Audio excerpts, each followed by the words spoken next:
Japan அந்த கட்சி தலைவர் வந்து தன்னிடம் திறமை இல்லை, தான் தவறான முடிவுகள் எடுக்கிறோம் அப்படிங்கிறதுக்காக எப்படி அந்த கட்சிக்கு தலைவராக ஒரு செயற்கை நுண்ணறிவை நியமித்தாரோ, அதே மாதிரி ஸ்டாலின் அவர்கள் தமிழ்நாடு முதலமைச்சராக நீங்கள் விலகிவிட்டு ஒரு செயற்கை நுண்ணறிவு இதை தமிழ்நாட்டின் முதலமைச்சராக நியமிச்சிங்கன்னா தமிழ்நாடு காப்பாற்றப்படும். கரூர் திமுக மாநாட்டில் 1,00,000 சேர் போட்டாங்களாம். 1,00,000 சேர்லையும் ஆளுங்க உட்காந்து 1,50,000 பேர் வெளியில் நின்னாங்களாம். இது நடந்தது விஜய் மாநாட்டில். விஜய் மாநாட்டில் 1,50,000 சேர் போட்டாங்க.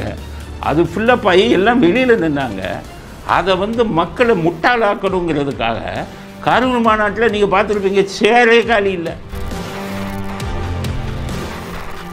அப்போ உங்களுடைய தகுதி என்ன? போன இதிலேயே ஒரு தொகுதி எம்பி, ஒரு எம்பி தொகுதிக்கு 6 எம்எல்ஏ.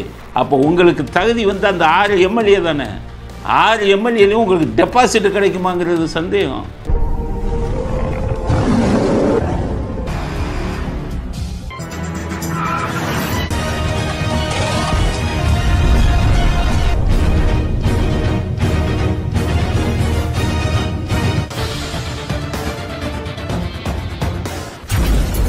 வணக்கம். இன்றைய அரசியல் ஆடுகளத்திற்கு உங்கள் அனைவரையும் அன்புடன் வரவேற்கிறோம். இன்றைய ஆடுகளத்தில் என்ன செய்திகள், அதை பற்றி நம்முடைய அரசியல் அலசல் என்ன அப்படிங்கிறத பற்றி பார்க்கலாம். முதலில் இன்றைக்கு ஒரு வித்தியாசமான செய்தியை முதலில் பேசலாம் அப்படின்னு நினச்சிருக்கோம். என்ன வித்தியாசமான செய்தி? ஆர்டிஃபிஷியல் இன்டெலிஜென்ஸ், அதாவது தமிழில் வந்து செயற்கை நுண்ணறிவு அப்படின்னு புதிதாக இப்போ ஒரு தொழில்நுட்பம் வந்திருக்கு. இதில் என்ன சொல்கிறாங்கன்னா, அந்த தொழில்நுட்பம் ஆர்டிஃபிஷியல் இன்டெலிஜென்ஸில் பல வேலைகளை ஆர்டிஃபிஷியல் இன்டெலிஜென்ஸ் மூலமாகவே செய்து விடலாம், அதனால் பல பேருக்கு வேலைவாய்ப்பு இழப்பு ஏற்படும் அப்படின்னுலாம் செய்தி வந்திருக்கு. ஸோ மனிதர்கள் செய்யும் வேலையை ஆர்டிஃபிஷியல் இன்டெலிஜென்ஸ் செயற்கை நுண்ணறிவே செஞ்சிடும் வருங்காலத்தில் அப்படின்னு சொல்லி வெளிநாடுகள்லாம் அந்த ஆர்டிஃபிஷியல் இன்டெலிஜென்ஸை மனிதர்களுக்கு பதிலாக உபயோகித்து பல முக்கியமான வேலைகளை செய்ய ஆரம்பித்து விட்டார்கள். அதில் ஜப்பான் வந்து முதல்ல வழிகாட்டியிருக்காங்க. இங்கே தான் நம்ம அரசியல் ஆடுகளத்திற்கு வேண்டிய ஒரு செய்தி கிடைச்சிருக்கு. ஜப்பானில் ஒருத்தர் புது கட்சி ஒன்று ஆரம்பிச்சிருக்கார். அந்த கட்சியில் ஆரம்பித்து அவரே தலைவராக இருந்தார். ஒரு 3-4 எலெக்ஷனில் நின்னார். கட்சியில் அவர் ஜெயிக்க முடியலை, தோற்று போனார். அப்போ அவர் என்ன பண்ணிட்டார், நம்முடைய மூளைக்கு எப்படி ஜெயிக்கிறதுங்கிறது வந்து தெரியலை, நமக்கு அந்த அறிவு இல்லை, நமக்கு அந்த திறமை இல்லை அப்படின்ட்டு கட்சித் தலைவர் பதவியை விட்டு அவர் ராஜினாமா செய்துவிட்டு ஆர்டிஃபிஷியல் இன்டெலிஜென்ஸை தலைவராக நியமிச்சிட்டார். இனிமேல் கட்சி சம்பந்தப்பட்ட முக்கியமான முடிவுகளை செயற்கை நுண்ணறிவு தான் எடுக்கும் அப்படின்னு உலகத்துக்கே வழிகாட்டி விட்டார். அதாவது ஆர்டிஃபிஷியல் இன்டெலிஜென்ஸ் எப்படி வந்ததுன்னா, பெரிய பெரிய கம்பெனிங்க, சாஃப்ட்வேர் கம்பெனிங்க, பெரிய பிஸ்னஸ் அங்கே தான் இதுவரை உபயோகிச்சுக்கிட்டு இருந்தாங்க. ஜப்பானில் ஒரு அரசியல் கட்சி தலைவர் அரசியலில் ஆர்டிஃபிஷியல் இன்டெலிஜென்ஸை செயற்கை நுண்ணறிவை கொண்டு வந்து தன்னுடைய கட்சி தலைவராக ஆர்டிஃபிஷியல் இன்டெலிஜென்ஸ் தான் முடிவு எடுக்கும் அப்படின்னு ஒரு புரட்சிகரமான விஷயத்தை செய்திருக்கிறார். இப்போ நான் என்ன சொல்கிறேன்னா, இந்த ஆர்டிஃபிஷியல் இன்டெலிஜென்ஸ் அரசியலுக்கு வந்துடுச்சு. அப்போ தமிழ்நாட்டில் இந்த ஆர்டிஃபிஷியல் இன்டெலிஜென்ஸை நம்ம எப்படி உபயோகிக்கலாம், செயற்கை நுண்ணறிவை? முதலமைச்சருக்கு பதிலாக ஒரு ஆர்டிஃபிஷியல் இன்டெலிஜென்ஸை ஜப்பான் கட்சித் தலைவர் நியமித்த மாதிரி நம்ம தமிழ்நாட்டுக்கு முதலமைச்சராக ஒரு ஆர்டிஃபிஷியல் இன்டெலிஜென்ஸை நியமிக்கணும். முடிவுகளை எல்லாம் அவங்க தான் எடுக்கணும். ஏன் அப்படி சொல்கிறேன்னா, மனிதராக இருக்கும் ஒருவரால் இது சரியான நிர்வாகத்தை கொடுக்க முடியலையே. 5 வருடம் முதலமைச்சராக இருந்தார் ஸ்டாலின், 5 லட்சம் கோடி கடன். அப்போ முடிவுகளே அவர் சரியாக எடுக்க தெரியல. இப்போ என்ன பண்ணுறாரு, எல்லாத்துலேயும் ஊழல். இங்கேருந்து வெளிநாட்டுக்கு போகிறாரு, இந்த வெளிநாடு முதலீடுகளை ஈர்க்கன்னு போகிறாரு. அரசாங்க பணத்தை அள்ளி செலவு பண்ணி சொந்த சிகிச்சைக்கும் அதை யூஸ் பண்ணிவிட்டு என்ன ஆகுது, நம்முடைய மக்கள் வரிப்பணம் தானே வீணாகுது. சட்டம் ஒழுங்கு சந்தி சிரிச்சுக்கிட்டு இருக்குது. அப்போ இது காவல்துறையை நடத்துவதற்கான திறமை அவர்கிட்ட இல்லைங்கிறது தானே அர்த்தம். இன்னும் பல இதுகளில் தோல்வி. அவங்க கட்சி பூராமே வந்து ஊழலுக்கு இதாகி போச்சு. கட்சிக்காரவங்க அநியாயம் அட்டூழியம் பண்ணுறாங்க. நில வகிப்பு பண்ணுறாங்க, எல்லாத்தையும் பார்த்துக்கிட்டு வேடிக்கை பார்த்து கொண்டு இருக்கிறார்ல. அதனால் நான் ஸ்டாலின் அவர்களுக்கு சொல்கிறேன், ஜப்பான் அந்த கட்சி தலைவர் வந்து தன்னிடம் திறமை இல்லை, தான் தவறான முடிவுகள் எடுக்கிறோம் அப்படிங்கிறதுக்காக எப்படி அந்த கட்சிக்கு தலைவராக ஒரு செயற்கை நுண்ணறிவை நியமித்தாரோ, அதே மாதிரி ஸ்டாலின் அவர்கள் தமிழ்நாடு முதலமைச்சராக நீங்கள் விலகிவிட்டு ஒரு செயற்கை நுண்ணறிவு இதை தமிழ்நாட்டின் முதலமைச்சராக நியமிச்சிங்கன்னா தமிழ்நாடு காப்பாற்றப்படும். இல்லைன்னா தமிழ்நாடு அதில் பாதாளத்துக்கு போய்விடும். ஏன்னா 2026 நீங்களே ஆட்சிக்கு வருவேன்னு சொல்லிக்கிட்டு இருக்கீங்க. 200 தொகுதின்னு சொல்லி நீங்களும் சொல்கிறீங்க, கட்சிக்காரங்களும் சொல்கிறாங்க. எங்களுக்கு பயமாகிடுச்சு, இன்னும் 5 வருஷம் நீங்கள் வருவீங்களான்னு. அப்போ தமிழ்நாடு தாங்காத. அதனால் முதலமைச்சருக்கு நாங்கள் விடுக்கக்கூடிய வேண்டுகோள், கட்சி இது பதவியை விட்டு ஒழுங்காக விலகிட்டு ஒரு ஆர்டிஃபிஷியல் இன்டெலிஜென்ஸை முதலமைச்சராகும். அதுக்கடுத்து துணை முதல்வர், அதுக்கும் ஒரு ஆர்டிஃபிஷியல் இன்டெலிஜென்ஸு தேவை. அவர் என்ன பண்ணுறாரு, இன்றைக்கி டிஷர்ட்டை போட்டுக்கிட்டு ஒரு துணை முதல்வர்னால் ஒரு மரியாதை வேணாமா, ஒரு ட்ரெஸ் கோடு வேணாமா? சாஃப்ட்வேர் கம்பெனிலாம் அப்பாயிண்ட் பண்ணும்போது வாட் இஸ் த ட்ரெஸ் கோடுன்னு கேட்பாங்க வேலைக்கு போகிறவங்க. அப்போ அவன் சொல்லுவான், இந்த பேண்ட் இந்த சட்டை போடணும். கல்லூரி ஸ்கூலு பள்ளிகளில் பூரா என்ன ட்ரெஸ் கோடு உண்டு, யூனிஃபார்மோடு போகணும். பணி செய்யும் இடங்களில் அலுவலகங்களிலும் ட்ரெஸ் கோடு வந்துருச்சு. ஒரு நாட்டுக்கு துணை முதலமைச்சராக இருக்கிற ஆள் ஒரு வெள்ளை டிஷர்ட்டை போட்டு அதில் கருப்பு சிவப்பு கொடியை போட்டுட்டு இப்படி ஒரு கேவலமான முதலமைச்சர் இந்தியாவில் எங்கேயாச்சும் இருக்காங்களா? அந்த ட்ரெஸ் கோடு கூட சென்ஸ் இல்லையா? அப்போ அவர் வந்துக்கிட்டு இன்றைக்கி போய் மீன் கடையை திறந்து வச்சுருக்காரு. ஒரு துணை முதலமைச்சர் 2 மீன் கடையில் போய் 2 இடங்களில் திறந்து வச்சுருக்காரு. எவ்வளோ கீழ்த்தரமாக போயிட்டு இருப்பாருங்க. அங்கே உட்காந்துக்கிட்டு ரெஜெயிண்ட்டில் உட்காந்துக்கிட்டு வேலையே பார்க்குறதில்ல. பையனை ரெஜெயிண்ட்டு சிஓ ஆக்கிட்டு இவரும் அங்கே உட்காந்துக்கிட்டு சினிமா படங்களை வந்து விநியோகம் பண்ணுறேன், தேட்டரில் ரிலீஸ் பண்ணுறேன்னு சொல்லி மற்றவன் பொழப்பிலெல்லாம் மண்ணெல்லி போட்டு எல்லோரும் வயிற்றுச்சலையும் வாங்கிக்கிட்டு இருக்கார். துணை முதல்வர் பதவியில் அவர் என்ன வேலை செய்கிறார்? எவ்வளவு அவர் மேலே குற்றச்சாட்டு. நடிகைகளுக்கெல்லாம் வெளிநாட்டில் 50 கோடிக்கு வீடு வாங்கி கொடுத்தாங்கன்னு பல பேர் குற்றம் சாட்டுறாங்க பொது வழியில். அப்போ என்ன, அவரை பற்றி பல குற்றச்சாட்டுகள் வந்திருக்கு. அப்போ துணை முதல்வருக்கும் நம் நாட்டில் தகுதியான ஆள் இல்லைங்கிறது தான் அர்த்தம். அதனால் ஸ்டாலின் அவர்கள் முதலமைச்சரை போல் துணை முதல்வருக்கும் ஒரு ஆர்டிஃபிஷியல் இன்டெலிஜென்ஸ் செயற்கை நுண்ணறிவை அப்பாயிண்ட் பண்ணணும், நியமிக்கணும் அப்படிங்கிறது எங்களுடைய கருத்து. மந்திரிங்க நிறைய பேருக்கு ஏஐ தேவை, ஆர்டிஃபிஷியல் இன்டெலிஜென்ஸ் தேவை. இந்த செந்தில் பாலாஜியெல்லாம் வருங்காலத்தில் மந்திரி ஆக்கிறார். எங்கெங்கே கொள்ளையடிக்க முடியுமோ, இப்போ உதாரணத்துக்கு டாஸ்மாக்கு, அந்த மதுவிலக்கு, ஆயத்தீர்வை, எது செந்தில் பாலாஜி கொடுத்தாங்களோ அதில் வருங்காலத்தில் செந்தில் பாலாஜிக்கு பதிலாக ஒரு செயற்கை நுண்ணறிவை மந்திரியாக போடணும். பொன்முடி இதுக்கும் அப்படி தான். பொன்முடி இதில் கொஞ்சம் நெஞ்ச கொள்ளையா 3 வருஷம் ஜெயிலில் ஆயிடுச்சு. அவருக்கும் அவர் மனைவிக்கும் போய் ஸ்டே வாங்கிட்டு வந்துக்கிட்டு மந்திரி ஆனார். அதுக்கப்புறம் இறைவனுடைய இது வந்து மந்திரி பதவி இப்போ போயிடுச்சு. ஸோ வருங்காலத்தில் பொன்முடிக்கு வீட்டிலலாம் வந்து நீங்கள் செயற்கை நுண்ணறிவை தான் அமைச்சராக நியமிக்கணும்.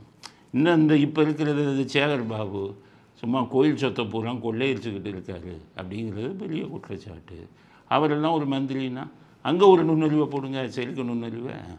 இந்த மூர்த்தின்னு ஒரு மந்திரிங்கிறாங்க, அவர் கொள்ளையடிச்சுக்கிட்டு இருக்காரு. இதில் எல்லாருக்கும் KN நேரு, வேலு எல்லோரும் கொள்ளையடிக்கிறதா சொல்கிறாங்களே. அப்போ இவர்களுக்கு பதிலாக செயற்கை நுண்ணறிவை போட்டால் தானே வருங்காலத்தில் ஊழல் இல்லாமல் லஞ்சம் இல்லாமல் இது தவிக்கும். அரசியலுக்கு மட்டும் செயற்கை நுண்ணறிவு தேவைன்னு நினைக்காதீங்க. காவல்துறையில் சரியான டிஜிபி இல்லையா, தூக்கிட்டு ஒரு செயற்கை நுண்ணறிவை டிஜிபியாக போடுங்க. இங்கே நீங்கள் மற்ற நீதித்துறையில் ஒரு நீதிபதி தப்பாக தீர்ப்பு கொடுக்குறாரா, தீர்ப்பு கொடுக்குற நீதிபதிகள் இடத்துல போடுங்க. ரெவன்யூ வருவாய்த்துறை அங்கெல்லாம் தப்பு நடக்குது, லஞ்சம் கேட்குறாங்க, ஒவ்வொன்றுக்கும் தூக்குங்க. இன்ஸ்பெக்டர் போலீஸ் ஸ்டேஷன் இன்ஸ்பெக்டர் தப்பு பண்ணுறாரு, லஞ்சம் வாங்குறாரு வந்தால் தூக்கி போடுங்க. வருங்காலத்தில் மனிதர்கள் நேர்மையாக இல்லாத பட்சத்தில் இந்த செயற்கை நுண்ணறிவு தான் அந்த பணிகளை செய்ய வேண்டும். அப்படித்தான் இப்போ எல்லா கார்ப்பரேட் கம்பெனிகள்லேயும் வந்துடுது. நிறைய பேர் அனுப்பிட்டான் வேலையை விட்டு, செயற்கை நுண்ணறிவை தன் பணிகளை செய்கிறது. அது மாதிரி அரசியல், நீதித்துறை, காவல்துறை, வருவாய்த்துறை, எங்கெங்கே லஞ்சம் அந்த இது இருக்குது பாருங்கள், ரெஜிஸ்டர் ஆஃபீஸு, அங்கெல்லாம் ஒரு செயற்கை நுண்ணறிவை சப் ரெஜிஸ்ட்ராராக போடுங்க. ஒரு பத்திரம் பதிவு செய்கிறதுக்கு 50,000 1 லட்சம் காப்பானாமல் செயற்கை நுண்ணறிவு கேட்காது.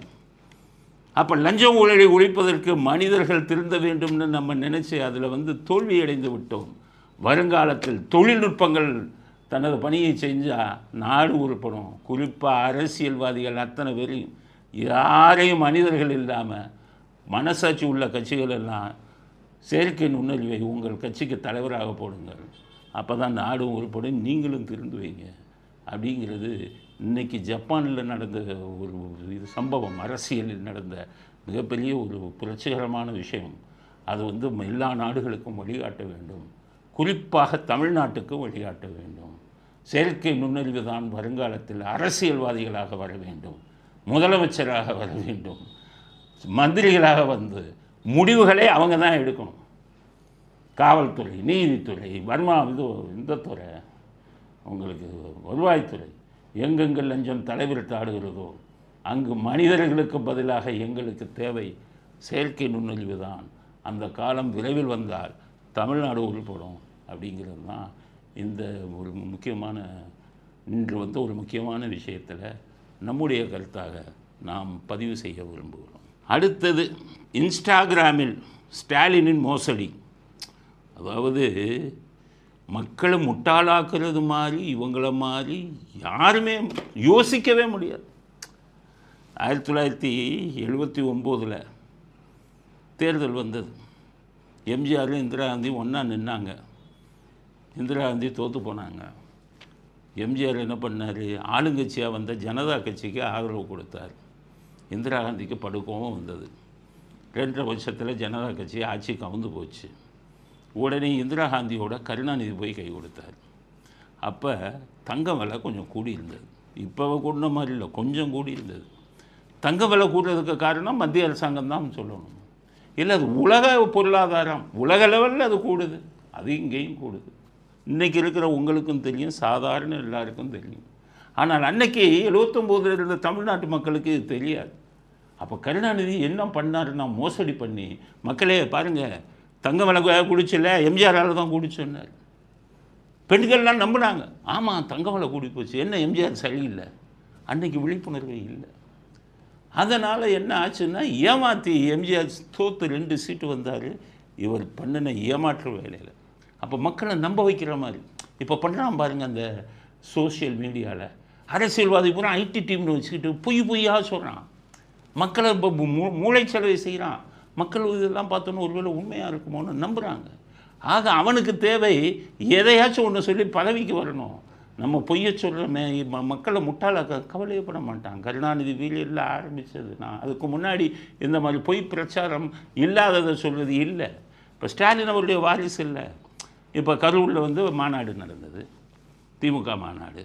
எல்லாருக்கும் தெரியும் எப்படி நடந்துச்சுன்னு.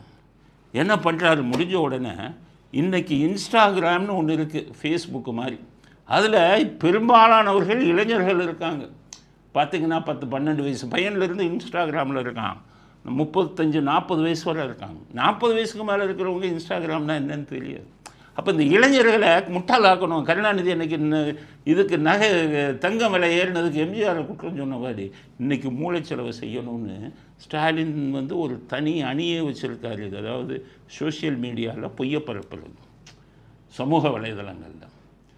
அதுக்காக அவர் பண்ண வேலை என்னென்னா, இன்றைக்கி கரூர் இதை பற்றி பல பேரை பேச வைக்கிறாரு. ஒவ்வொரு வீடியோவும் பாருங்கள். என்ன சொல்கிறாங்கன்னா, கரூர் திமுக மாநாட்டில் 1 லட்சம் சேர் போட்டாங்களாம். 1 லட்சம் சேர்லையும் ஆளுங்க உட்காந்து 1.5 லட்சம் பேர் வெளியில் நின்னாங்களாம். இது நடந்தது விஜய் மாநாட்டில். விஜய் மாநாட்டில் 1.5 லட்சம் சேர் போட்டாங்க. அது ஃபுல்லப் ஆகி எல்லாம் வெளியில் நின்னாங்க. அதை மக்களை முட்டாளாக்கணுங்கிறதுக்காக கரூர் மாநாட்டில் நீங்கள் பார்த்துருப்பீங்க, சேரே காலி இல்லை. இப்போ பாருங்கள், அந்த முட்டாள்களில் வச்சு பேசுகிறாங்க பாருங்கள். அதாவது திமுக மாநாட்டில் 1 லட்சம் சேர் போட்டாங்க, அதை மீறி 1.5 லட்சம் வெளியில் நின்னதுன்னு இதில் எப்படி பேச வைக்கிறாங்க பாருங்கள். ஆனால் நம்ம இந்த வீடியோ பாருங்கள். நம்ம கரூர்ல தரமான சம்பவம் நடந்திருக்கு. என்னன்னு கேக்குறீங்களா? 1 லட்சம் சேர் போட்டும் கிரவுண்டுக்கு வெளியே 1.5 லட்சம் பேரு தமிழ்நாட்டை தலைகுனிய விட மாட்டோம்னு சபதம் எடுத்திருக்காங்க. இப்படி ஒரு மாநாட நான் பார்த்ததே இல்ல. கரூர்ல ஒரு தரமான சம்பவம் நடந்திருக்கு. என்னன்னு கேக்குறீங்க? 1 லட்சம் சேர் போட்டோம் இடமே இல்லாம 1.5 லட்சம் பேர் வெளியே நின்று. கரூர்லயே தரமான சம்பவம் நடந்திருக்கு. என்னன்னு கேக்குறீங்களா? 1 லட்சம் பேருக்கு சேர் போட்டு இடம் இல்லாம 1.5 லட்சம் பேர் ஒன்னா கூடி கிரவுண்ட் மக்களுக்கான இயக்கம் என்ன தெரியுமா? ஐயோ, இப்படி ஒரு விழாவா? நானே ஆடி போயிட்டேங்க. கரூர் மாவட்டத்துல திமுகவோட விழாவை பார்த்தா வேற லெவல்ல பண்ணிருந்தாங்க. விழா தொடங்கக்கு முன்னாடி இருந்தே மக்கள் புற்றுல இருந்து கிளம்பின ஈசல் மாதிரி கூட்டம் கூட்டமா வந்து கலந்துட்டாங்க. முதலமைச்சர் விழா வளாகத்துக்குள்ள வரும்போது மக்களோட கரூர்ல ஒரு தரமான சம்பவம் நடந்திருக்கு. அது என்னன்னு கேக்குறீங்க? 1 லட்சம் சேர் போட்டு கூட மக்களுக்கு நிக்க கூட இடம் இல்லாம 1.5 லட்சம் பேர் வெளியே வெயிட் பண்ணி நாங்க. ஐயோ, இப்படி ஒரு விழாவா? நான் ஆடி போயிட்டேங்க. நம்ம கரூர் மாவட்டத்துல டிஎம்கேயோட 30 விழா வேற லெவல் பண்ணிருந்தாங்க. விழா தொடங்குறதுக்கு முன்னாடியே அவ்வளவு மக்கள் கூட்டமா கலந்துக்கிட்டாங்க. நம்ம முதலமைச்சர் விழா வளாகத்துக்குள்ள வந்து கரூர்ல மிகப்பெரிய ஒரு சம்பவம் நடந்திருக்கீங்க. அதுதான் 1 லட்சம் சேர் போட்டு இடம் பார்த்தாம 1.5 லட்சம் மக்கள் வந்து கிரவுண்டுக்கு வெளியே. அப்போ எவ்வளோ முட்டாள இருக்கிறான் பாருங்க. கரூர் மாநாட்டில் வந்து 1 லட்சம் சேரில் முக்கால்வாசி ஆள் இல்லை. வீடியோ காமிச்சோம். இன்னைக்கு வேணாலும் அந்த வீடியோவை பாருங்கள். நகரம் பேரூர் கழகம் இந்த அமைப்புகளோடு சேர்ந்து சிறப்பாக பணியாற்றினவுடன் ஆளே இல்லை. மழை பெஞ்ச போது அவ்வளோ பேரும் மேலே தூக்கி வச்சுக்கிட்டாங்கன்னா அப்போ என்ன பண்ணுறாங்க பாருங்கள். 1 லட்சம் சேருக்கே ஆள் இல்லை, பாதிக்கு மேலே காலி. அப்போ நம்மளை எப்படி முட்டாளாக்குறான்? இன்ஸ்டாகிராமில் இருக்கிறவங்கள இல்லை 1 லட்சத்தையும் மீறி 1.5 லட்சம் பேர் வெளியில் நின்னான். அப்போ இன்ஸ்டாகிராமில் சொன்னால் மற்றவர்களை முட்டாளாக்கலாம் அப்படின்னு நினைக்கிறான். நிறைய இளைஞர்கள் புரிஞ்சுக்கோங்க. அவங்க சொன்னது அத்தனை அதுவும் பாருங்கள். இது என்ன அவ்வளோ என்ன இப்போ எதிர்பாராத இந்த விஷயத்தெல்லாம் செஞ்சாங்க அப்படின்னு பெரிய விஷயத்தை செஞ்சாங்கன்னு நமக்கு பேசுகிறாங்க. அந்த வீடியோவை பாருங்கள். கரூர்ல வந்து ஒரு தரமான சம்பவம் ஒன்று நடந்திருக்கு. என்னன்னு கேட்குறீங்க? 1 லட்சம் பேர் உட்கார சேர் போட்டு ஒரு இடம் இல்லாம கிரவுண்டுக்கு வெளியில 1.5 லட்சம் பேர் ஒண்ணு சேர்ந்து தமிழ்நாட்டு மக்களுக்கான இயக்கம்னா இப்படி ஒரு விழாவான்ற மாதிரி ஆடி போயிட்டாங்க. நேற்று கரூர்ல வந்து டிஎம்கேவோட ஒரு 30 விழா நடந்தது. வேற லெவல்ல பண்ணிருந்தாங்க. அந்த விழா வந்து ஆரம்பிக்கிறதுக்கு முன்னாடி மக்கள் எல்லாம் வந்து புத்துக்குள்ள இருந்து கிளம்பின ஈசல் மாதிரி சரியான கூட்டம். அதுவும் இல்லாம ரீசெண்டா கரூர்ல தரமான சம்பவம் நடந்திருக்கு. என்ன கேக்குறீங்களா? 1 லட்சம் பேருக்கு சேர் போட்டு கிரவுண்டுக்கு வெளியே 1.5 லட்சம் பேர் நின்று தமிழ்நாட்டு மாநில தலைகுனிய விட மாட்டோம். பெரிய விஷயத்தை என்னத்தை செஞ்சாங்க? தரம் மிகுந்த செயலை செய்தாங்கங்கிறான். வாழை மரத்தை வெட்டினா நேற்று பார்த்தோம். இதுதான் தரம் நிறைந்த செய்தியா? தரம் நிறைந்த செயலா?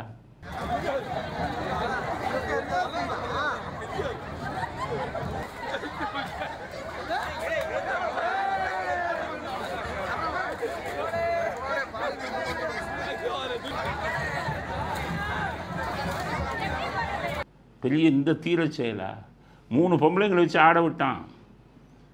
மற்ற திமுக பொம்பளைங்களையும் ஆட விட்டான். அது நேற்றே போட்டோம். அதையும் பாருங்க.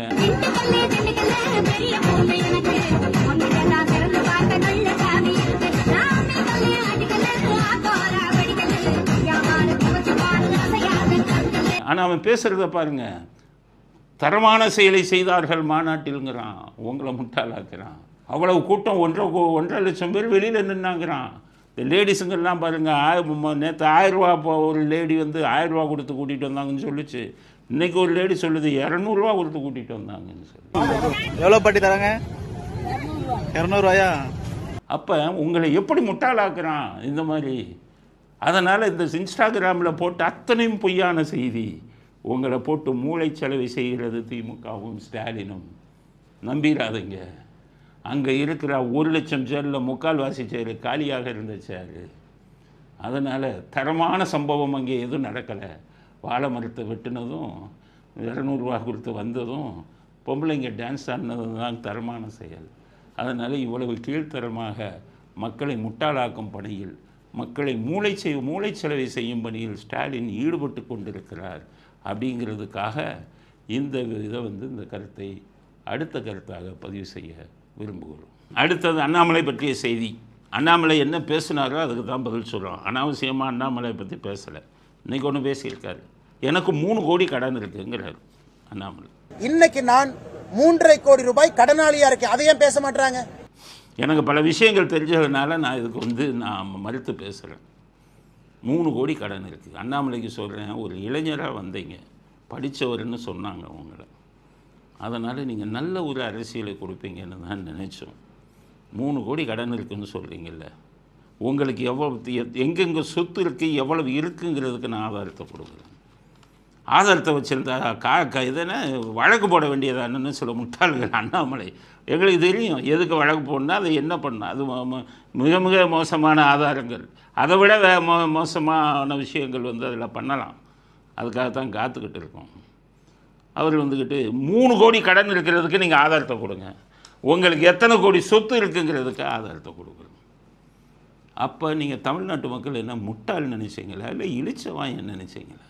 இந்த மாதிரி வேலை பண்ணவே கூடாது. தமிழ்நாடு பார்த்த தலைவர்கள் எப்படிப்பட்ட தலைவர்கள் தெரியுமா? நீங்கள்லாம் அதில் தலைவர்களாக இருக்கிறதுக்கு வெட்கக்கேடு. எப்படிப்பட்ட தலைவர் இருந்தால் அன்னைக்கு காமராஜர் இருந்தார், சாகுறாரு. கிட்டத்தட்ட 9 வருஷம் வந்து அவர் வந்து முதலமைச்சராக இருந்தார் தமிழ்நாட்டில். அவர் சாகுறாரு. 150 ரூபா இருந்தது பாக்கெட்டில், எடுத்தாங்க. அப்புறம் எடுக்கிறாங்க. அவருக்கு சொந்தமாக ஒரு சொத்து கூட இல்லை தமிழ்நாட்டிலையும் சரி வெளிநாடுகள்லையும் சரி, ஒரு பைசா சொத்து வாங்கலை. அப்படிப்பட்ட தலைவர்களை பார்த்தது இந்த நாடு. அண்ணாதுரை சாகுறாரு. நான் பல தடவை சொல்லியிருக்கேன். வீட்டில் செலவுக்கு 100 ரூபா கிடையாது. மனைவியிடம் கேட்கும்போது சம்பளத்தை வாங்கி தான் எனக்கு செலவு கொடுப்பாரு. முதலமைச்சர் சம்பளத்தை வாங்கி இந்த மாதம் ஒரு கொஞ்சம் லேட் பண்ணிட்டாரு, வீட்டில் செலவுக்கு பணம் இல்லை. இப்படிப்பட்ட அரசியல்வாதிகள் வாழ்ந்த நாடு இந்த நாடு. அடுத்தது எம்ஜிஆருக்கு வாங்க. உயிர் எழுதினார் எம்ஜிஆர். யாருமே இன்றைக்கி இருக்கக்கூடிய எந்த அரசியல் தலைவனுக்கு இந்த தகுதி கிடையாது. நான் அப்போ சொல்கிறேன். என்ன எழுதினார்? என் சொத்துக்கள் அனைத்தையும் நான் சினிமாவில் இருக்கும்போது சம்பாதித்தவை, அரசியலுக்கு வந்த பிறகு நான் எந்த சொத்தையும் வாங்கவில்லை, டிக்ளரேஷன் கொடுத்தார். அவ்வளோ பெரிய ஆள். என்னாச்சு? இப்படிப்பட்ட ஆட்கள் மனிதர்கள் வாழ்ந்த நாடு. கக்கன் மந்திரியாக இருக்கார், ரப்பர் செல்ஃபு போட்டு போனார். அவர் மந்திரியை விட்டு போனோடனே வீட்டில் சாப்பாடுக்கே கஷ்டப்பட்டாங்க. இவர்களைத்தான் தலைவர்கள். இன்னொரு முக்கியமானதை சொல்லுங்கள், இன்றைக்கி இளைஞர்கள் தெரிஞ்சுக்கங்க. எஸ்டி சோமசுந்தரம்னு ஒருத்தர், அவர் எம்ஜிஆர் இருக்கும்போது மந்திரியாக இருந்தார். எம்ஜிஆர் இருக்கும்போது மந்திரி. அப்புறம் எம்ஜிஆரோட பிரச்சனை வந்தது, திரும்பி எம்ஜிஆர்கிட்டே போய் சேர்ந்தார். ஜெயலலிதா அவர்கள் வந்தோடனே அவர் திருப்பி மந்திரியாக போட்டாங்க. கிட்டத்தட்ட 10 ஆண்டுகளுக்கு மேலாக அவர் வந்து மந்திரியாக இருந்தார். 1996 நான் காவல்துறையில் இருக்கேன். அப்போ வந்துக்கிட்டு ஜெயலலிதா படு தோல்வி அடைஞ்சிட்டாங்க. கருணாநிதி முதலமைச்சராக வந்துட்டார். ஜெயலலிதா அதில் மந்திரியாக இருந்த எஸ்டி சோமசுந்தரம் பதவி போயிடுச்சு.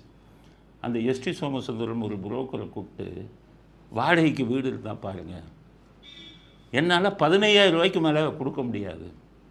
96 சொல்கிறார். நானே அசந்து போயிட்டேன். இப்படி ஒரு மந்திரி இருந்திருக்காங்களே, அதுவும் ஜெயலலிதாவை அவங்க மந்திரி சபையில் மந்திரியாக இருந்திருக்காரு, ஒரு பைசா சம்பாதிக்காமல்.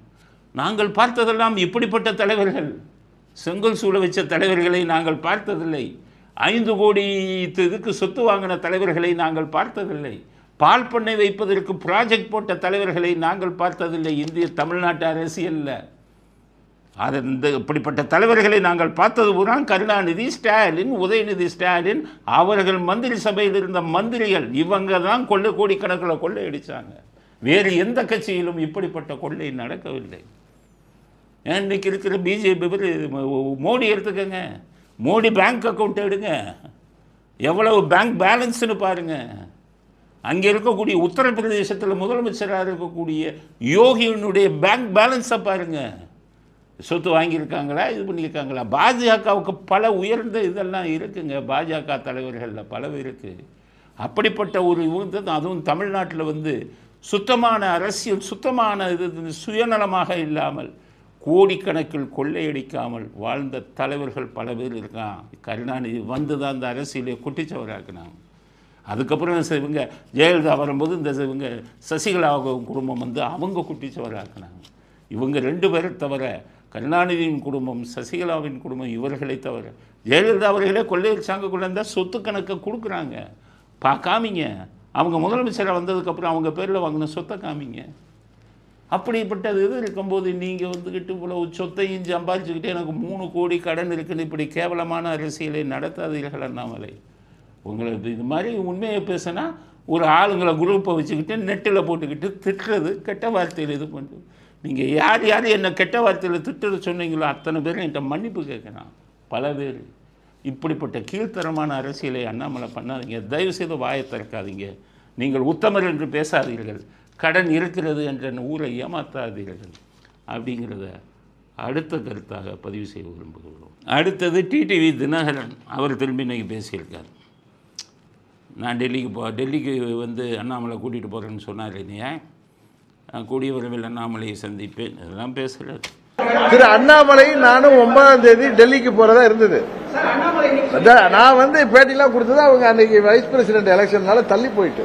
ஆனால் நான் சொல்கிறது டிடிவி தினகரன் மட்டும் இப்போ பேச விரும்புகிறேன். நீங்கள் இன்னமும் ஒரு மிகப்பெரிய அரசியல் தலைவர் தமிழ்நாட்டில்னு சொல்லி நினைக்கிறீங்களா? மற்ற அரசியல்வாதிகளுக்கு தான் புத்தி கிடையாது. உங்களை இன்னமும் மிகப்பெரிய அரசியல் என்ன ஓட்டு வாங்கினீங்க டிடிவி தினகரனை பார்த்து கேட்குறேன். 2021 விஜயகாந்த் கட்சியோட சேர்ந்தீங்களே 3%. அந்த 3%ம் விஜயகாந்த் கட்சிக்கு உரிய ஓட்டு, அவங்களுக்கு இருந்த ஓட்டு. 1% இல்லை, 6% கூட உங்களுக்கு ஓட்டு இல்லை. அதுக்கு முந்தின எம்பி எலெக்ஷன்லாம் 200 ரூபா லஞ்சம் 500 ரூபா லஞ்சம்னு வாக்காளர்களுக்கு கொடுத்தீங்களா இல்லையா? அரசியலில் நீங்கள் கோடிக்கணக்கில் கொள்ளையடித்த பணத்தை பூரா வாக்காளர்களுக்கு கொடுத்தீங்களா இல்லையா? உங்கள் கட்சி வேட்பாளர் என்ற பல தொகுதியை நான் காமிக்கிறேன். பூத்தில் ஒரு ஓட்டு கூட விழுகாத பல பூத்துகள் இருக்குது. நீங்கள் வந்து தேர்தல் ஏஜென்ட்டை அனுப்புனீங்கல்ல, அவங்களே உங்களுக்கு ஓட்டு போடல. இப்படியெல்லாம் இருந்த ஒரு கட்சி ஏதோ இந்த விஜய்ங்கிற ஒரு ஏமாளி வந்திருக்காரு, உங்களுக்கு 25 சீட்டு கொடுக்குறதா செய்தி வந்திருக்கு. போன எம்பி எலெக்ஷன்லேயே பாஜக இவருக்கு ஒரு எம்பி தான் கொடுக்குறேன்னாங்க. அப்புறம் பாஜகவில் நிற்க ஆள் இல்லைன்னு சொல்லி 2 எம்பின்னு இவர் வற்புறுத்தி கொடுத்தாங்க. அப்போ உங்களுடைய தகுதி என்ன? போன இதிலேயே ஒரு தொகுதி எம்பி, ஒரு எம்பி தொகுதிக்கு 6 எம்எல்ஏ. அப்போ உங்களுக்கு தகுதி வந்து அந்த 6 எம்எல்ஏ தானே. 6 எம்எல்ஏலையும் உங்களுக்கு டெபாசிட் கிடைக்குமாங்கிறது சந்தேகம். ஏதோ விஜய்ங்கிற ஏமாளி வந்துக்கிட்டு உங்களுக்கு 25 தொகுதி கொடுக்குறேன்னா நீங்கள் என்ன மிகப்பெரிய அரசியல் சக்தின்னு நினைக்கிறீங்களா? அண்ணாமலையை கூட்டிகிட்டு டெய்லியில் போகிறாங்களே, இந்த அண்ணாமலைக்கு ஒரு அரசியல் ஞானம் வேணாம், அரசியல் சாதுரியம் வேணாம். இந்த டிடிவி தினகரனுக்கெல்லாம் என்னையா ஓட்டு இருக்குது? ஸ்டாட்டிஸ்டிக்ஸ் டேட்டா இருக்கா அவங்ககிட்ட? டிடிவி தினகரன்லாம் ஒரு மிகப்பெரிய தலைவராக இருக்குமா? டிடிவி தினகரனுக்கு எனக்கு ஒன்றும் பகை கிடையாது. ஆனால் உண்மையை சொல்லணும்ல, இவர்களெல்லாம் ஒரு மிகப்பெரிய தலைவர்களா? பல விஷயங்கள் எப்படி பண்ணாங்க? சசிகலா அவர்களால் தான் அவர் முன்னுக்கு வந்தார். இன்றைக்கி சசிகலாவுக்கு அவருக்கு இருக்கிற உறவை பற்றி என்ன? அமமுகன்னு ஆரம்பிச்சிருக்கீங்களா? அம்மா முன்னேற்ற கழகம்னு. அம்மாவை உங்களை வீட்டை விட்டு துரத்துனாங்களே, போயஸ் கார்டன் விட்டு. ஏன் துரத்துனாங்க? உங்கள்கிட்ட நேர்மை இல்லை, விசுவாசம் இல்லை. உங்கள் சித்தியை வந்து உங்கள் கூட இப்போ பேசுகிறதில்ல. காரணம் என்ன? அமமுக கட்சியை ஆரம்பிக்காத, அதை கலைச்சிருன்னு சொன்னாங்க, கேட்டிங்களா? இன்றைக்கி அமமுக அங்கே வச்சு அரசியல் பண்ணிக்கிட்டு இருக்கீங்க. இன்றைக்கி உங்கள் சித்தி உங்களை விரட்டிட்டாங்களே. திவாகர் தான் இப்போ அவங்க சசிகலா நம்பியிருக்காங்க. அப்போ உங்கள் சித்திக்கே நீங்கள் வந்து விசுவாசமாக இல்லையே. நீங்கள் வந்து எப்படி அரசியலை பேசிக்கிட்டு இதெல்லாம் பண்ணிக்கிட்டு? நான் வந்து ஜெயலலிதா அவர்கள் உயிரோடு இருக்கும்போது அவர்கள் குடித்த பாலிலே இதெல்லாம் கலந்தாங்க, விஷம் கலந்துருக்குங்கிற மாதிரி அவங்க ஃபீல் பண்ணி என்னை கூப்பிட்டாங்கங்கிற விஷயம்லாம் ஏற்கனவே சொல்லியிருக்கேன். அதை நாம் இதில் சொல்லும்போது, உண்மையை சொல்லும்போது, இது தினகரன் வெற்றிவேல்னு வந்து எம்எல்ஏ இருந்தார், அவர் இறந்துட்டார். அவர் வந்து வச்சு மிரட்ட வச்சார் இல்லையா? நான் வெற்றிவேல்கிட்ட சொன்னேன், நான் யாருன்னு தெரியுதா சார்? வெற்றிவேல் சாருன்னு. யாருன்னாரு? அவரே ஒரு டிடெக்டிவ் கேஸுக்கு என்கிட்ட வந்திருக்காரு. அது பெரிய ரகசிய கதை. அந்த கேஸு சொன்னேன் சார், நீங்களான்னு ஃபோனை வச்சார். அப்படி நீங்கள் செஞ்ச தவறுகளை எல்லாம் அடையாளம் காட்டுறவங்கள மிரட்டக்கூடியதுன்னு எல்லாம் பண்ணீங்களே. உங்களுக்கு என்ன முக்குளத்தோர் மத்தியில் செல்வாக்கு இருக்கா? முக்குளத்தோர் இதுக்கு எதிராக நீங்கள் எவ்வளவு பேசியிருக்கீங்கிறதுக்கு என்கிட்ட வீடியோ ஆதாரங்கள் இருக்க. எலெக்ஷன் டைமில் வரும் வீடியோ ஆதாரங்கள்லாம். ஜெயலலிதாவுக்கு நீங்கள் செய்த துரோகம் என்ன? இவங்களுக்கு நீங்கள் வந்து மற்ற முக்குளத்தோருக்கு எதிராக நீங்கள் பேசிய பேச்சுக்கள். அங்கே வந்துக்கிட்டு ஓபிஎஸ் நின்னார் ராமநாதபுரத்தில், அவ்வளோ பேரும் ஓட்டு போட்டான். நீங்கள் நின்று பாருங்கள் எவன் ஓட்டு போடுறான்னு. நீங்கள் என்னென்ன பேசுனீங்க, ஜாதி ரீதியாக வீடியோ வச்சுருக்கோம். அதனால் விசுவாசங்கிறதே உங்களுக்கு இல்லாததாச்சே. அதனால தானே ஜெயலலிதா அவர்கள் உங்களை விட்டு விரட்டினாங்க. அதனால் நீங்களும் மிகப்பெரிய ஒரு சக்தினா, நான் வந்துக்கிட்டு அரசியல் அவ்வளவு இவ்வளவுன்னு சொல்லி ஊரை ஏமாற்றிக்கிட்டு இந்த விஜய் போல ஆளுங்களை ஏமாற்றி 25 சீட்டு வாங்கிட்டா நீங்கள் பெரிய ஆட்களா? நில்லுங்க, நீங்கள் தென் தமிழ்நாட்டில் நில்லுங்க. உங்களுக்கு எதிராக தென் தமிழ்நாட்டில் எப்படி வாக்குகள் விலகு வைக்கணும்னு எங்களுக்கு தெரியும். ஜாதியை சொல்லி நீங்கள் வந்தீங்கன்னா நடக்குமா? நல்ல மனிதராக இருங்கள், நல்ல அரசியல்வாதியாக இருங்கள். ஜெயலலிதாவுக்கும் விசுவாசமாக இல்லை, உங்கள் சித்தி சசிகலா அவர்களுக்கும் விசுவாசமாக நீங்கள் இல்லை. சசிகலாவின் தம்பி திவாகர்கிட்ட கேட்டால் தான் உங்களுடைய கேரக்டர் தெரியும். உங்களை பற்றி பல விஷயம்லாம் என்ன சொல்கிறேன்னா, உங்கள் குடும்பத்திலேருந்து எனக்கு வழக்கு வந்தது, அப்போ தான் உங்கள் கதைகள் பூராமல் எனக்கு வெளியில் அம்பலமானது. அதனால தான் நான் சொல்கிறேன். டிடிவி தினகரன் தான் நீங்கள் எடப்பாடிங்கிறீங்க, எடப்பாடி சாதாரண ஆள் தான் அப்படிங்கிறீங்க. இன்றைக்கி எடப்பாடிக்கு அதிமுக தொண்டர்கள் பூரா சப்போர்ட் பண்ணுறான். ஏன்னா ரெட்டையில் அவர் கையில் இருக்குது, கட்சி அவர் கையில் இருக்குது. எடப்பாடிங்கிற மனிதருக்கு இல்லை, அந்த கட்சிக்கு அவர் தலைமை தாங்குகிறாருன்னு அவ்வளோ பேர் சப்போர்ட் பண்ணுறான். 1% சப்போர்ட் இருக்குமா அதிமுக தொண்டர்கள் மத்தியில் உங்களுக்கு? நிரூபிங்க. இன்றைக்கி சொல்கிறாரு, கூவத்தூரில் அத்தனை எம்எல்ஏக்களையும் வெளியில் போகாமல் பாதுகாத்தவன் நான் சொல்கிறாரு. அப்படின்னா பாதுகாத்தீங்களா? அங்கே என்னென்ன பண்ணாங்க? எல்லாத்துக்கும் மதுவை ஊற்றி கொடுத்தாங்க, இன்னும் பல அசிங்கங்கள்லாம் பண்ணாங்கன்னு சொல்கிறாங்க. அந்த வேலையில் நீங்கள் தான் பண்ணீங்களா? அந்த அசிங்கங்களையும் மதுவை ஊற்றி கொடுத்ததையும். அதனால் மக்களை ஏமாற்றாதீங்க. என்னமோ மிகப்பெரிய அரசியல்வாதி மாதிரியெல்லாம் நடிக்காதீங்க. உடம்பில் நல்ல ரத்தம் ஓடும் எந்த அதிமுக காரணம் உங்கள் பின் வர மாட்டான். எம்ஜிஆரை தெய்வமாக நினைப்பவனும் ஜெயலலிதாவை வழிகாட்டியாக நினைக்கும் எந்த அதிமுக காரணம் ஒருத்தம் கூட உங்களுக்கு ஓட்டு போட மாட்டான். அம்மா முன்னேற்ற கழகம்னு வச்சு அம்மாவின் தொண்டர்கள் போட்டுருவாங்களா? முக்குளத்தூர் எனக்கு கை கொடுப்பாங்க அப்படின்னு சொல்லி விஜயை ஏமாற்றி சீட்டு கேட்குறீங்களே, முக்குளத்தூர் உங்களுக்கு எப்படி கை கொடுக்குறாங்கங்கிறத பார்க்குறோம். காரணம், நல்ல மனிதராக நாங்கள் இருந்தால் உங்களுக்கு நாங்களே ஆதரவு கொடுப்போம். அதனால் டிடிவி பண்ணக்கூடிய அரசியல் மோசடி அரசியல். அண்ணாமலை அவர்களுக்கு சொல்கிறேன், அவர் கூட போய் சேராதீங்க. அவரும் நல்லவர் இல்லை. நீங்கள் போனீங்கன்னா நீங்களும் அடையாளம் காணாமல் போய்விடுவீர்கள். என்னமோ பெரிய தலைவர் மாதிரி அண்ணாமலை அவரை கூட்டிகிட்டு இங்கே போகிறாங்களாம், இங்கே டெல்லிக்கு. அண்ணாமலைட்டு அவர் வாங்கின ஓட்டு என்னன்னு தெரியுமா உங்களுக்கு? டேட்டாஸ் இருக்கா? எவ்வளோ உறுப்பினர்கள் இருக்காங்கன்னு தெரியுமா? அவர் வெப்சைட் ஆரம்பிச்சிருக்காரு, எவ்வளோ உறுப்பினர்கள் இருக்கான்னு கணக்கு கேட்க சொல்லுங்கள். அவர் வெப்சைட்டில் எத்தனை உறுப்பினர்கள் பதிவு செஞ்சுருக்காங்கன்னு கேளுங்க. அதனால் டிடிவி தினகரின் அரசியல் மோசமான அரசியல். அவரை யாருமே நம்பாதீங்க. அவருக்கு செல்வாக்கு இருக்குதுன்னு சொல்கிறது மாயை. நேற்று சொல்லியிருக்காரு, யூடியூப்பில் பல பேர் என்ன இதாக பேசுகிறாங்க, நாங்கள் தாக்குனா தாங்க மாட்டீங்க. என்னத்தை தாக்குவீங்க? நீங்கள் என்னத்தை தாக்குவீங்க? அறிவுபூர்வமான விஷயத்தை செஞ்சு பாருங்களேன். மிஞ்சி ஐடி ஒரு ரூபாயை கொடுத்து ஒரு 10 பேரை வச்சுட்டு அண்ணாமலை மாதிரி அவன் எந்த பையன்னு திட்ட வைப்பீங்க. அதை தவிர உங்களுக்கெல்லாம் அரசியல் என்ன தெரியும்? நாகரிகமான அரசியல் உங்களுக்கு தெரியாது, மனசாட்சி உள்ள அரசியல் உங்களுக்கு தெரியாது. குறுக்கு வழி அரசியலை வேண்டுமானால் நீங்கள் பண்ணிக்கிட்டு இருக்கலாம். அந்த குறுக்கு வழி அரசியலுக்கு விஜய் போன்றவர்கள் துணை நின்றால் உங்களால் அவர் பல லட்சக்கணக்கான வாக்குகளை விஜய் இழக்க வேண்டியது வரும். விஜய்க்கு இதை சொல்கிறேன், நம்ம இது திருந்துங்க. திருந்தலைன்னா இந்த கூட்டத்துக்கு பின்னாடி போங்க. சசிகலா அவர்கள் கூட்டத்தின் பின்னாடி விஜய் சென்றால் மனசாட்சி உள்ளவர்கள் நல்ல மனிதர்கள் யாரும் விஜய்க்கு ஓட்டு போட மாட்டார்கள். அது எலெக்ஷன் டைமில் இதை நாங்கள் வெளிப்படுத்துவோம், என்னென்ன நடந்தது அப்படிங்கிறத. விஜய் இவங்களோடு சேர்ந்தார், அவரும் ஊழலுக்கு துணை போகிறார் அப்படிங்கிற முடிவுக்குத்தான் வர முடியும் அப்படிங்கிறத அடுத்த கருத்தாக பதிவு செய்ய விரும்புகிறோம். இத்துடன் இன்றைய அரசியல் ஆடுகளம் நிறைவு பெறுகிறது. மீண்டும் நாளை புதிய செய்திகளுடன் உங்களை சந்திக்கிறோம். நன்றி, வணக்கம், ஜெய் ஹிந்த்.